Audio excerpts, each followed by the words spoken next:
Sziasztok, hogyha szeretnétek megismerni Gdańskot itt Észak-Lengyelországban, akkor tartsatok velünk ebben a videóban. I feel better every day.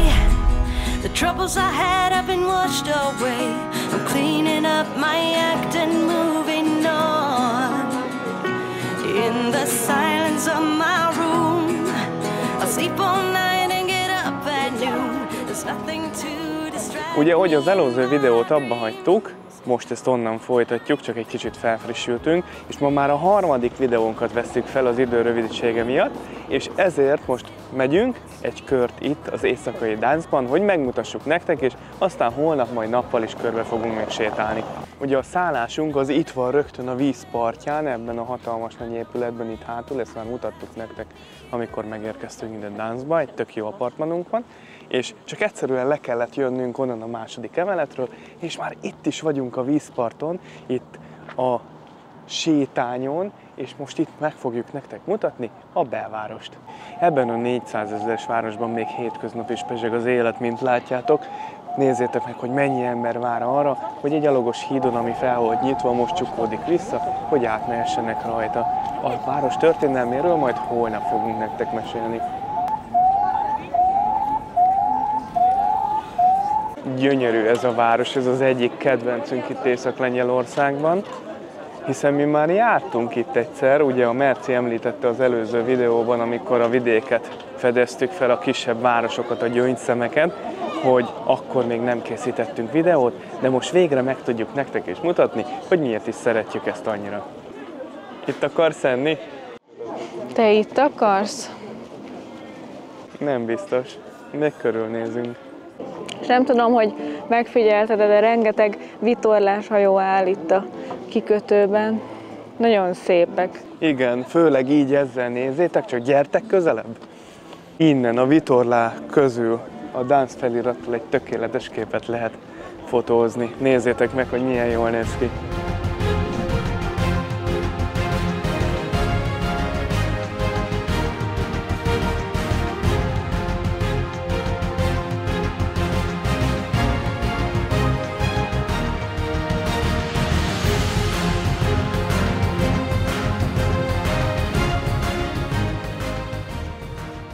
Azért fantasztikus itt a folyóparton sétálni. Nézzétek meg, hogy az összes étterem tele van, és annyira jó hangulata van. Igaz, hogy nincs meleg, olyan 17-18 fok körül van, már fel kellett vennünk egy pulóvert, de nézzétek meg, hogy milyen fantasztikusak ezek a gyönyörű házak, és itt a háztövében pedig itt az emberek simán el vannak, és jól érzik magukat.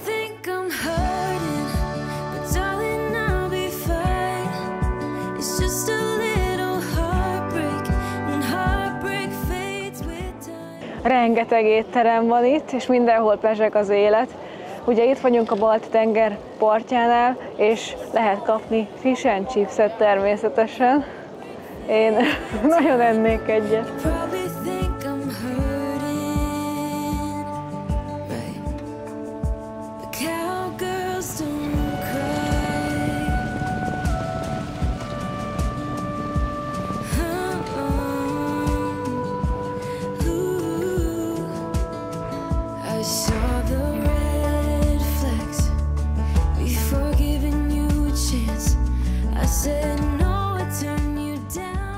Még egy kicsit sétálunk, itt este, reggel találkozunk.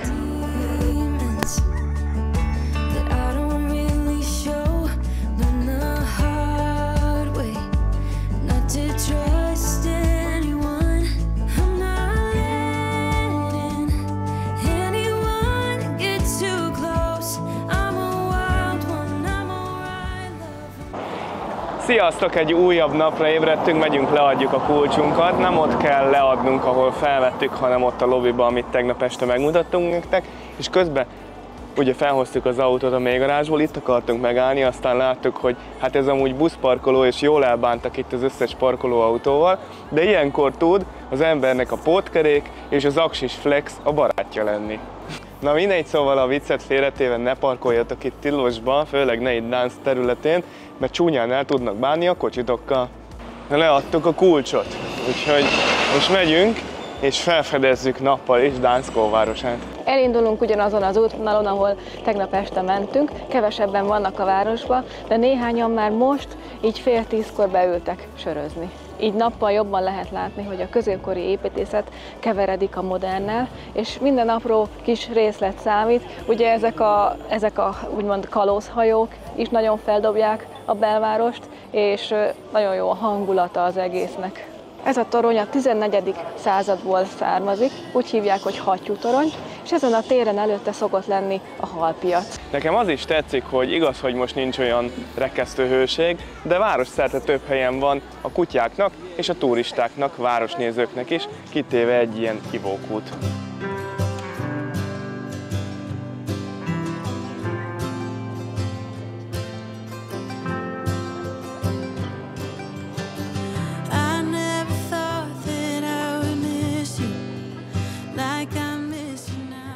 Itt a kalózhajó másik oldalán a sétányon pedig észrevettük, hogy van egy dominikai étterem is a megannyi étterem között, hiszen ez az egész sétány konkrétan arról szól, hogy jobbnál jobb éttermek foglalnak itt helyet. Nem jöttünk olyan sokat a hattyútoronytól, és egy újabb ikonikus épülethez értünk, ez itt a kereskedőknek a kapuja. Ez a kapu egy direkt ki- és bejárat volt a Motvava folyóhoz. Már a középkorban is nagyon fontos kereskedelmi központ volt Gdansk városa, hiszen a Hamzu Szövetség tagja volt, és erről árulkodik ez a Soptek nevű tengerjáró hajó, ami a Lengyelországnak és a városnak az első tengerjáró hajója volt, ami jelenleg itt a városközpontban van, és múzeumhajóként működik. Ez pedig itt fölöttem a Zsurav rakodótorony, vagy darutorony, ami a 14. századtól meghatározó képe Gdansk óvárosának, és innen ezzel a daruval mozgatták az akár 2 tonna súlyt nyomó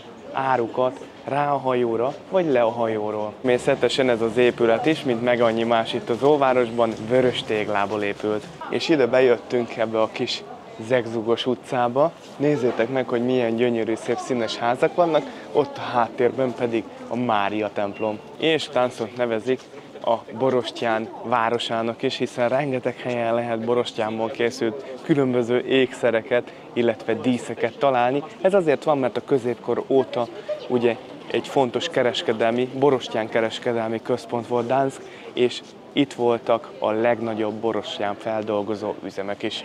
Ugye korábban említettük már nektek, hogy Hanza Szövetség, ezért is volt annyira fontos, hiszen emiatt működhetett itt a borostyán kereskedelem, és ezért is volt az egyik legnagyobb itt Európában. Innen vitték nem csak Európa szerte a borostyán ékszereket, amit itt feldolgoztak, hanem a Távol-Keletre is. Głęboko w duszę mej zakotwiczył, jak wtedy, gdy na brzeg przyniosłeś serce swe, bo sztorm znów nam pozwolił przeżyć. Zarzuciłeś sieć, oddałem brzeg. Still saying we're not like that.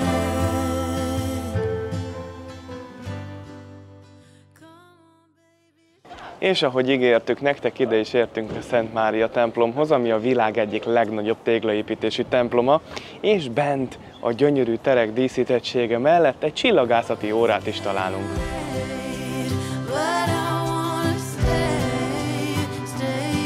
anyway. Come on, baby, lie with me till the morning. Love me like you do, and I'll forget that we're broken. I know it's getting late, but I wanna stay anyway. Stay anyway. We never put a label on it, didn't talk about us, so it's only now. Bizonyára ti is észrevettétek már, hogy milyen keskenyek és magasak a házak homlokzatai. Ez azért van, mert a középkorban is már ugye túlzsúfolt volt a város, és nagyon drágák voltak ezek a telkek. Keskeny, hosszú telkek voltak itt a belvárosban, és ezt úgy oldották meg, hogy ilyen keskeny, magas házakat építettek, hogy maximalizálták a kihasznált tereket, és csökkentették a költségeket. Ez pedig itt már a Nagy Arzenál nevű épület, ami a 17. században épült, holland stílusban, eredetileg fegyverraktárként szolgált, és a város fegyvereit, illetve a lőszereket tárolták itt, ma pedig egy művészeti galériaként működik. Ez itt az egyik legjelentősebb utca itt a városban, a végén pedig az Aranykapu, ami a 17. században épült, és aranyfaragványokkal van díszítve, ami a városnak a gazdagságát szimbolizálja. És Merci, te hogy érzed magad itt a hosszú utcán, hogy itt sétálunk? Nekem nagyon tetszenek az épületek, meg ugye az egész városnak a hangulata. A lengyel emberek is kedvesek tűnnek eddig, legalábbis jó tapasztalataink vannak velük, úgyhogy, és nem mellesleg még egy csomó minden eszembe jutott arról, mikor legutóbb itt voltunk, hogy milyen jó volt akkor is itt sétálni. Én is nagyon jól érzem magam, már jó ideje itt sétálunk ezen a hosszú utcán, szóval megerősíthetjük, hogy tényleg hosszú, és most megyünk a Neptun kúthoz. Több mint 4 nevezetesség van egy helyen, ez itt a Városháza, mögötte van a Szent Mária templom, aztán az Artemis udvar, ami egy régi kereskedőház volt, és előtte pedig a Neptunus kút. Az Artus udvar azért is különleges, hiszen a Hanzavárosnak a gazdagságát és fontosságát tükrözi, belső, színes, díszített terei vannak, és gyönyörű középkori kályhái. Tegnap hiányoltad a zenét, és most itt megkaptad, mert már hallottunk lengyel dalt is előzőleg, most pedig szaxofonszót. Úgy szerintem egy város így a leghangulatosabb, hogy jönnek-mennek az emberek, gyönyörű szép színesek, rendezettek a házak, az utcák, és szól közbe a zene, vagy éppen valaki valamilyen hangszeren játszik. Nekem ez hozzá tartozik egy gyönyörű szép középkori városhoz.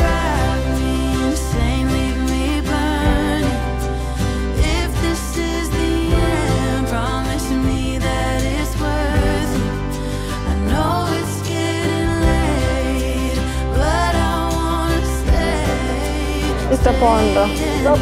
Pandapá. Nem adsz neki egy 5-öst? Nem akart adni nekem. Ez pedig a hosszú utcának a másik végén a Zöld kapu, amit a 17. században egy királyi rezidenciának szántak. Múltkor ezen a helyen ettünk, elég jó volt, semmi pucparádé nem volt, csak egy egyszerű lengyel étterem, de nagyon jó. Kaptunk 2 ilyen 0%-os málnás sört. Köszönjük!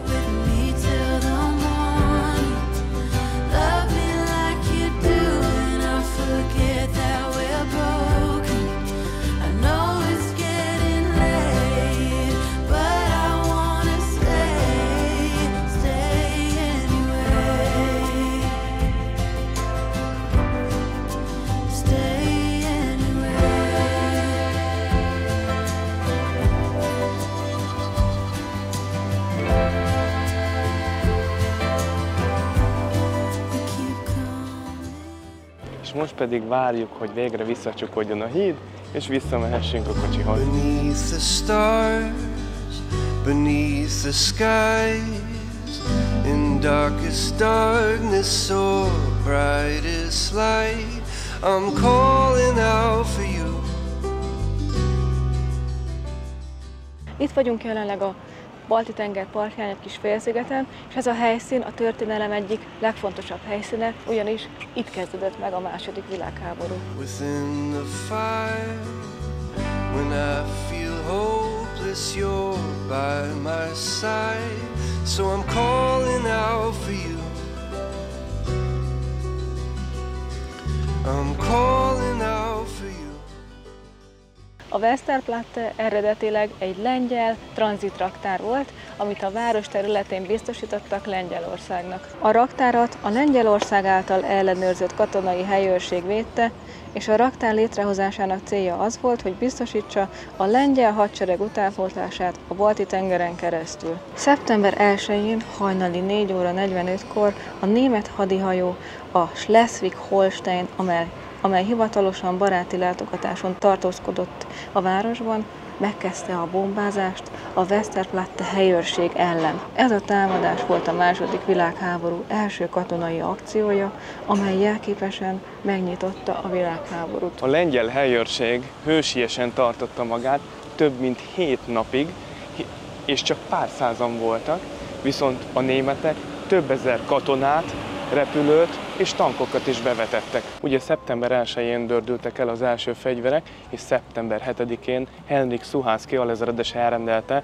az ellenálló erőknek a megadását, hogy ne legyen több áldozat. Így a lengyel katonák hősiessége az egész világon ismertté vált, és Westerplatte a lengyel ellenállás és hazaszeretet szimbólumává vált. A háború során Gdańsk súlyos károkat szenvedett. A városban folytak a harcok, és a német megszállás alatt a lengyel lakosságot üldözték és elnyomták.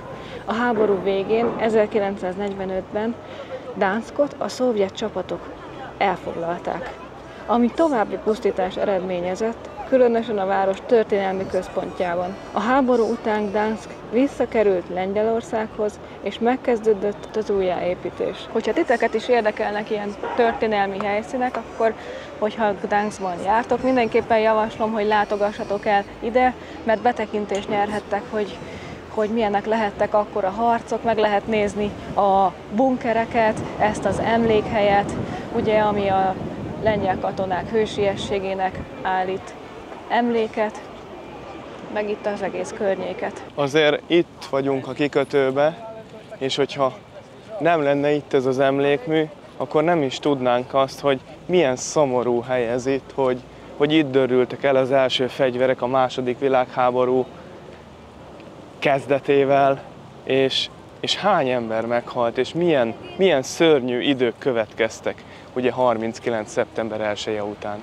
Hogyha tetszett nektek Gdańsk bemutatása, akkor nyomjatok egy lájkot, iratkozzatok fel, kommenteljetek, hogyha kérdésetek van, és találkozunk legközelebb.